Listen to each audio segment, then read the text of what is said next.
Doctor Mohammad Yunus লোকটাকে চাই মনে করেন, অনেকে লাফাচ্ছে যে হ্যাঁ ওর কি, আপনি কি বোঝেন ওর খুঁটি কোন জায়গায় বাঁধা, ওর পেছনে কোন দেওয়াল আছে আপনি টের পাচ্ছেন?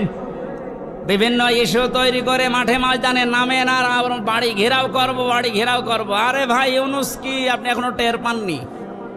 আমার এই যে মোবাইলটা কালকে আদালত দিয়েছি 3 বছর পরে, এ মোবাইলে যদি কল আসে সর্বোচ্চ তারেক জিয়ার পিএস অপু ভাই থেকে কল আসবে, এর চাইতে উপর থেকে আর আসবে না। উনি আমার সাথে 3 বছর জেলে ছিল, একটা পরিচয় আছে। তারেক জিয়ার পিএস অপু নাম শোনেননি? উনি হয়তো কল দিতে পারে, খুব ভালোবাসে আমারে। আর ডাক্তার ইউনূসের মোবাইলে কল আসে একেবারে বারাক ওবামা, জো বাইডেন থেকে, শি জিনপিং থেকে। আপনি টের পান, আন্দাজে লাফান। আনসারের নাম